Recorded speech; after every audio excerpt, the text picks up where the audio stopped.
Many of us are clinging to what used to work, trying to force life out of a place that's already dried up. The vehicle may have been what God used to get you there, but it's not what the assignment that God is going to use to sustain you. Whether it be the job, the platform, the business, whatever it may be, it was what God used to get you started, to push you into your next, not what he's going to use to sustain you.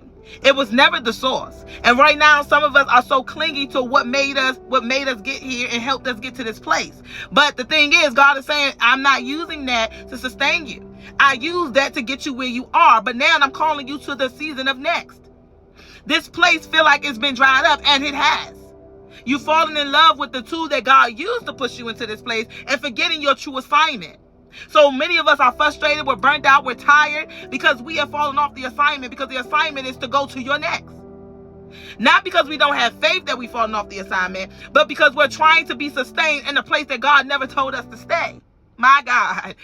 We're showing up feeling like this is what God has called us to do. We feel empty. We feel like God is not there. We feel like God is not moving. But honestly, if I can be honest, I get angry with God. Like, why are you putting me in this place? Why am I here? Why are you not moving on my behalf? What did I do wrong? Like, what did I do? Did I sin somewhere? Because why this season dried up? But God is telling us it's time for us to shift into our next.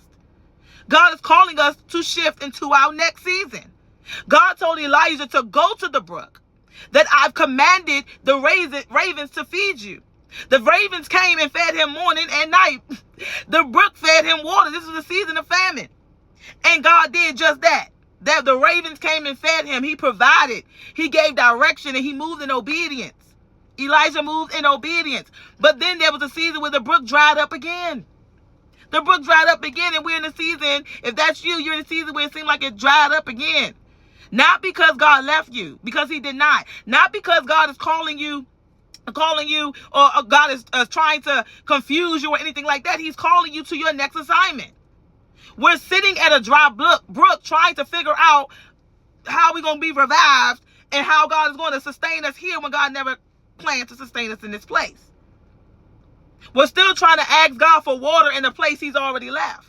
Like, what if Elijah was asking God, give me more water, and God is telling him, no, I need you to go to see the widow, and she has the food for you, but he remained in a brook that's dried up, and God said, I never was going to use this place to sustain you.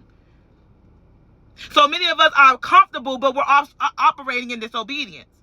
You're not tired because it's too much. You're not overwhelmed because it's too much. You're trying to gather water in a place that's dried up. That's just plain and simple, God said.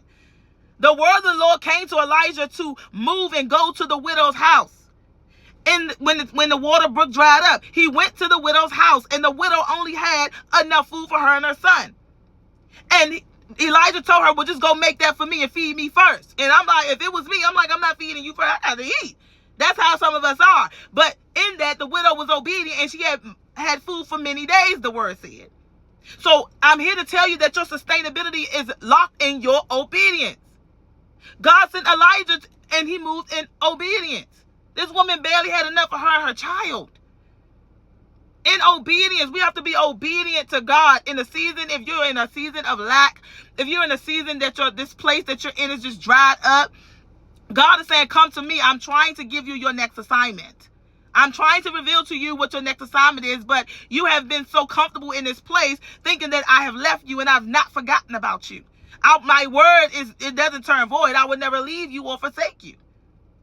I will never leave or forsake you. So I'm here to tell you, the vehicle got you here, but this is not the vehicle God is using to sustain you. No, you're not crazy. No, that's not Satan. No, you're not cursed. No, God has not forgotten you. This is just a turning point that God is using to get you to your next season. Be obedient. Take the leap of faith. Listen to the word of God. Take heed to the voice of God and move. And move. When he speaks again, move. He'll sustain you in your next place, just like he did in the last.